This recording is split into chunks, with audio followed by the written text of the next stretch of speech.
Hi everybody, it's Mrs. Dinkelman again, and we're in Unit 11, and we're looking at the second strategy for creating a polynomial to match a transcendental function. So this, if we look at the last section, we had things that were really rational so that we could use the geometric series. In this case, we're going to use Taylor or Maclaurin polynomials for when we don't have that set up and we can't just use geometric series.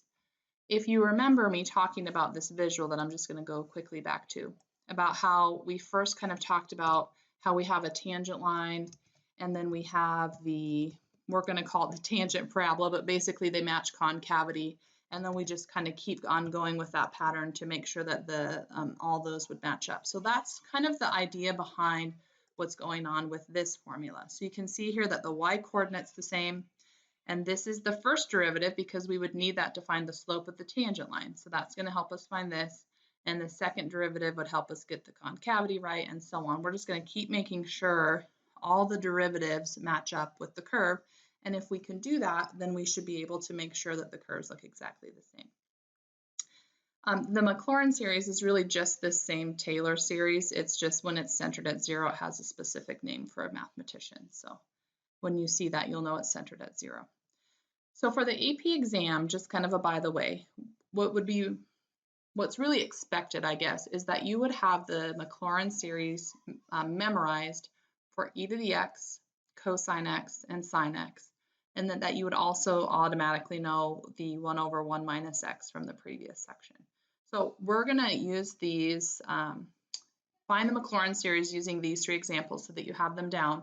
And then I'll also show you the kind of questions that AP is going to ask you based on that and why you would want them memorized. I'm going to just show you in the appendix, there is the power series to memorize. And you can see those first 4 really are the ones that I think you should have memorized. These other ones may or may not be helpful. So to me, 1 over x and 1 over 1 plus x, not really necessary because I can figure that out based on the a over 1 minus r. But it could be nice to have natural log or tan inverse memorized. So those are there for you if you would like to memorize them. Okay, so back to finding we're going to do the Maclaurin series for these 3, and we'll just kind of go through a few things. I like to build a table that looks somewhat like this. You might want to add to it or put different things in it, but that's just what keeps my brain organized. Now for these, it's really not that difficult. For e to the x, for instance, the 0th derivative, well, that's just the original function, and then the first derivative and second derivative, they're all the same, so it doesn't really matter.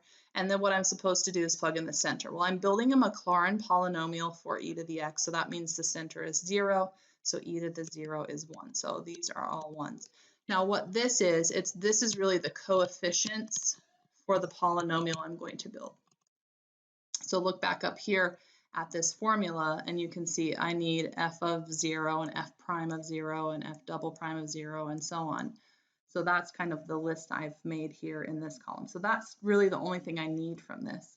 So it's all a 1. So we're just going to start with a 1 plus, and then we're going to go 1x to the 1. I kind of like to think this as the same pattern. By the way, I could do the same thing here. This could be x to the 0 over 0 factorial.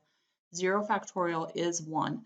There's lots of proofs for that. The one that makes the most sense to my brain that I don't have to do a lot of work for is to think about counting and probability and how many ways are there to pick 0 things. Well, there's only one way to pick 0 things. So 0 factorial needs to be 1. Okay. So now we're on to the x squared term over 2 factorial, x cubed over 3 factorial, and so on. What would be really nice, though, is if I didn't have to have this series memorized, if I could say, okay, what I know happened in e to the x is I have basically everything. It's just x to the n over n factorial if I kind of start renumbering and not think about how it got built to begin with. Okay, so that's what it looks like. And if I write it in sigma notation, I would start with n is 0 and just say that. Okay, again, that is ignoring that original Taylor polynomial that helped me build it. Now I know everything, and I need everything in e to the x. Okay, so let's do the same thing for sine. So I'm going to go n, and I'm going to go the nth derivative of x, and then I'll leave myself some space and make that in a second. So sine, and then the first derivative is going to be cosine, and then the second derivative is negative sine, and the third derivative is negative cosine, and then fourth, I finally get back to the beginning. Okay, so now I'm supposed to plug in 0 because this is a Maclaurin polynomial. So sine of 0 is 0, cosine of 0 is 1, negative sine of 0 is 0, negative cosine of 0 would be negative 1, and then 0. So I think I can do the pattern, I can build this pretty easily. So sine, well, the first term is just 0, so I won't write that. And then since this is the first derivative, this is the term with the x to the 1. So it's going to be 1x to the 1 over 1 factorial plus, well, the next term is 0, so that's the squared term. The term with cubes, x cubed, is a negative 1x cubed over 3 factorial. The next one is 0. I know this next one, based on the pattern, is going to be a 1. So I think it looks to me like it's the odd numbers, and then it alternates. Maybe we should look at all of these as well. We'll see them in a second. I'll go back to Desmos in a little bit if you'd like to. Maybe toward the end. That way, if you don't want to see it, you don't have to. So let's write the nth term. So let's ignore how we built it and just say, all right, it's the odds and it alternates. So let's see, negative 1. I don't know why it's suddenly doing that. Okay, so negative 1 to the n, I think will work. We'll just double check that that makes sense. Over, okay, odds, 2n plus 1. Technically 2n minus 1 also works, but we're going to go with 2n plus 1. That way when n is 0, 0 plus 1, that's a good starting point. And then this is x to the 2n plus 1. And if we write it in sigma notation,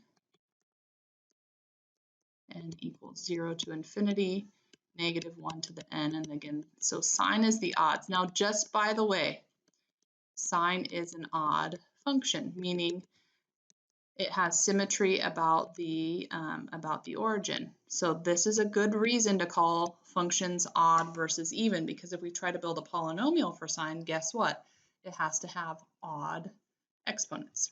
Okay, so now cosine is even. So if you want to guess what's going to happen with cosine, based on the fact that we've named it even, maybe now those names make a little bit more sense why we chose that. Okay, so for cosine, same thing. I'm just going to build this table real quick. So 0th derivative is cosine, first derivative is negative sine, second derivative is negative cosine, third derivative would be positive sine, and then the fourth derivative would be, I know it doesn't want me to do it, so that's okay. We'll just start writing in here. So we're plugging in 0. So cosine of 0 is 1, and then we're going to get 0, and then negative 1, and then 0, and then so on. It's going to continue that pattern. So cosine is going to start with 1. That's like the x to the 0th term. The x to the 1 term going to go away, the x squared term, so minus x squared over 2 factorial, and then plus x to the 4th over 4 factorial, because the third is 0. And so on. So yes, it's the evens. So how do we write that in nth term? So negative 1 to the n, it alternates. The factorial is even, so 2n gets us the evens. And if we want to write that in sigma notation,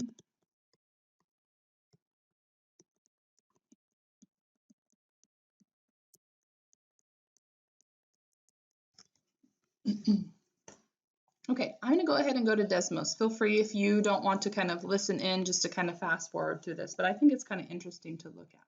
So if we have e to the x, and we'll just do a few terms of each thing here because we can't do an infinite amount, but I know we could probably put the sigma notation here, but I think it's cooler to be able to watch it happen. And this should be over 2 factorial, and then x cubed, oops, over 3 factorial. And you can kind of see how it looks like it's matching, and so on, okay?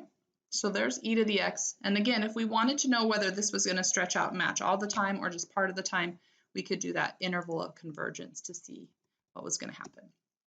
So let's try sine. So sine was the odds and it alternates. Okay, so this is going to become minus, and then plus, we'll just change these to 5s. I don't know, I like to watch this happen because I think it's really so very interesting that it's possible to do this. So 7 factorial. So you can see how the curves are starting to get matched up there. And then cosine, I'll do a few terms there. So cosine is the evens and also alternates. So x to the 0 counts as an even, and then squared over 2 factorial for 6. Okay, so we'll do one more. So there's 6, and then we'd go plus x to the 8th over 8 factorial. So you can kind of see how that matches up, which I think is really super cool. So if we have an infinite amount, again, if we wanted to know, we could check that interval of convergence to see what would happen there. Okay, so the idea is that we remember those. So remember, in my mind, you can hear me say e to the x is all of them, sine is the odds, cosine is the evens, okay? So now what we're supposed to do is we're supposed to take a known series and we're supposed to manipulate to figure out what's happening. So we know what sine is. How can we use what we know for sine to figure out what sine of x squared is going to be? So what I like to write down is exactly what sine is for my own benefit, just to remind myself. Sine is the odds, so x to the 1, and then 3, and then 5. And depending on what they ask, I might not need to know the nth term, or I might need to. So we'll kind of do both. So now what I need to do is I need to figure out sine of x squared. So wherever there's an x here, instead what I'm going to do is put an x squared. So x squared to the 1, and then x squared cubed, and then x squared to the 5th. Okay, so remember here the nth term is like -1 to the n, x to the 2n plus 1 over 2n plus 1 factorial.